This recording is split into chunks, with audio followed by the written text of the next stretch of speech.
লোকসভা নির্বাচন আর সেই নির্বাচনকে কেন্দ্র করে ফের একবার খবরের শিরোনামে ব্যারাকপুর, এবং বলার অপেক্ষা রাখে না যে ব্যারাকপুর মানেই অর্জুন সিং। আমরা এই মুহূর্তে অর্জুন সিংয়ের ছেলে পবন সিংয়ের সাথে রয়েছি। যখন হাতে কড়ি হয়েছিল, বাবার হাত ধরে হয়েছিল। আজকে দীর্ঘ 5 বছর পর পবন যথেষ্ট সে পরিপূর্ণ হয়ে উঠেছে রাজনীতিতে। ঠিক রাজনৈতিক সংকট দেখা দিয়েছে তার বাবা অর্জুন সিংয়ের জীবনে, রাজনৈতিক জীবনে। আমরা সরাসরি পবনের সাথে একটু কথা বলে জানার চেষ্টা করব যে এই রাজনৈতিক সংকটে পবন কীভাবে বাবার পাশে দাঁড়াচ্ছে। পবন, এই মুহূর্তে রাজনৈতিক একটা টানাপোড়েনের মধ্যে বাবা অর্জুন সিং, যার হাত ধরেই তুমি রাজনীতিতে এসছো, এই মুহূর্তে রাজনৈতিক অর্জুন সিং, রাজনীতি নেতা অর্জুন সিংয়ের থেকেও বড় প্রশ্ন হয়ে দাঁড়াচ্ছে বাবা। যে মানসিক অবস্থা আমরা দেখতে অভ্যস্ত অর্জুন সিংকে, মানসিকভাবে বিপর্যস্ত কার্যত, কিভাবে তুমি তাকে রিকভারি করবে? দেখুন, অ্যাজ এ ছেলে আমি তো লেগে আছে, চেষ্টা করছে কি কী করে বাবায় যে কনফিডেন্স বাবা হেরে গেছে, ও কনফিডেন্সে কী করে ফিরে নিয়ে আসতে হবে। আমি প্রচুর চেষ্টা করছি। আমি এরকম ভাবছি কি শুধু আমার চেষ্টা করলে হবে না, যে মানুষের জন্যে বাবা পুরো জীবন দিয়ে দিয়েছে এই ব্যারাকপুর লোকের জন্যে। মিন্স রাজনীতি বাবা এরকম আছে কি উইদাউট রাজনীতি বাবা থাকতে পারবে না, সত্যি বলা যায়। মানুষকে দেখেই বাবা একটা এনার্জি পায়, আর মানুষের জন্য 24/7 অ্যাভেলেবল থাকে বাবা। মিন্স এত হার্ডওয়ার্ক আমি নিজেই অ্যাজ এ নেতা হয় আমি কখনো নিজে এত হার্ডওয়ার্ক করতে পারবে না। ফ্যাক্ট যে কথা আছে আমি আপনার সামনে বলছে, বাবা নিশ্চয়ই প্রচুর হার্ডওয়ার্ক করেছে। আর দল জন্যে তো টিএমসি দলে 20 বছর 25 বছর ছিল।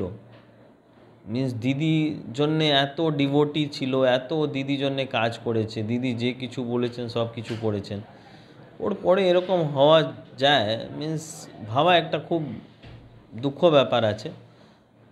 হয়ে গেছে, আমি তো কিছু করতে পারবে না। আমার তো আগেই আমি বারণ করেছেন, প্রচুরবার বারণ করেছেন, বারবার বাবাকে চেষ্টা করেছেন কি বাবা আমার কথা শুনে নিন, বাবা কখনো শুনে নেই।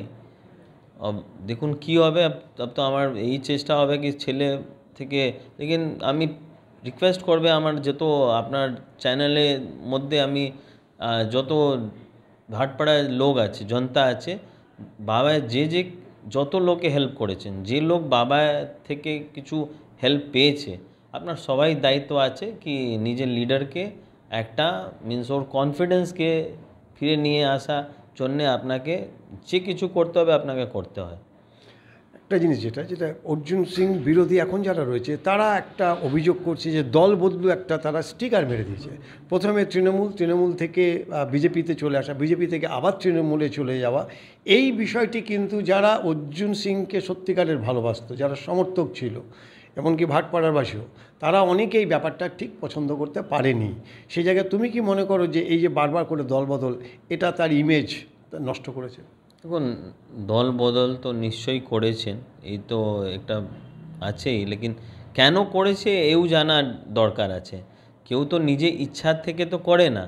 আপনি জানবে আজকে শুধু বাবার জন্য আমি বলবেন আমার কত এরকম কর্মী আছে যে পুরনো কর্মী, যে কত দিন থেকে পার্টি করছে। ইভেন আমি ওর বাবা তো কিছুদিন আগে এসেছে পার্টির মধ্যে।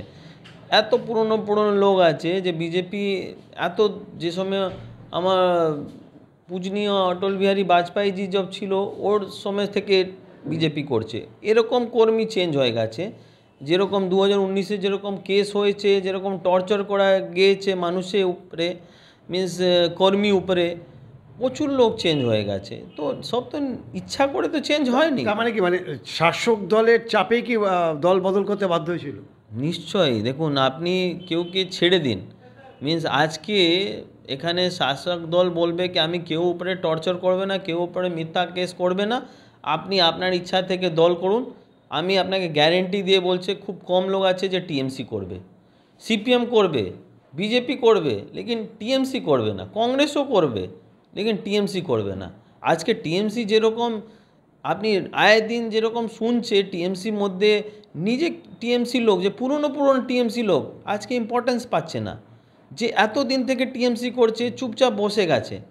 মিন্স ওরকম যে ইম্পর্টেন্স দেওয়া যায় যে পুরনো লোককে, আজকাল আপনি দেখবে কে লোক এরকম লোককে পোস্ট দেওয়া যাচ্ছে যে মিন্স কিছু ফেস ভ্যালু নেই, মানুষ ওকে পছন্দই করে না, নিজে টিএমসি করার লোক ওকে পছন্দ করে না, লেকিন মেনে নিয়ে চলতে হবে কেন কি অর্ডার আছে, লেকিন অর্ডারকে কতদিন আপনি মেনে নিয়ে চলবে তো দেখা যাবে ইন ফিউচারে।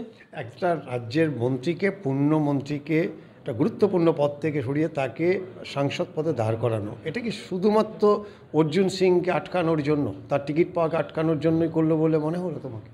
হতেই পারে, নিশ্চয়ই হতে পারে।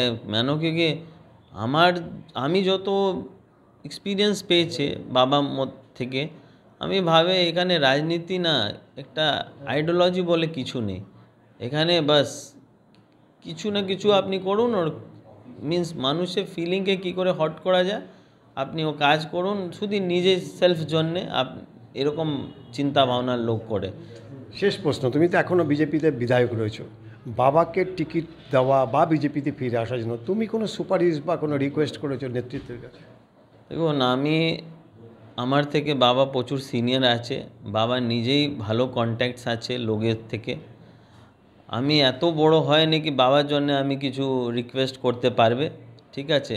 হতে পারে বাবা আমার জন্য রিকোয়েস্ট করেছেন প্রচুরবার, আমাকে আজকে এই জগৎ নিয়ে এসেছে, আমাকে এত ভালো মিন্স আমি একটা পদ পেয়েছে, ওখানে বাবাও কন্ট্রিবিউশন প্রচুর আছে, লেকিন অ্যাজ এ ছেলে আমি এখনও ওরকম করে নিই বাবার জন্যে।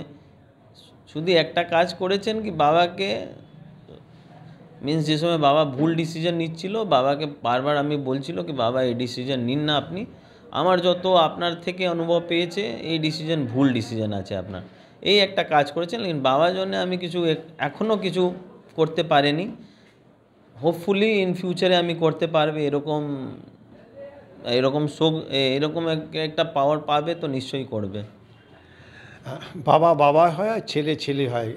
আরও একবার মনে করে দিল পবন, অর্জুন সিং সামনে তার রাজনৈতিক জীবন কোন খাতে বইবে সেটা সময় বলবে, তবে এই মুহূর্তে সমস্ত মানুষ, রাজ্যের সমস্ত মানুষের নজর ব্যারাকপুর লোকসভা কেন্দ্রের দিকে। ব্যারাকপুর থেকে বাংলার খবর, অভয় নাগ।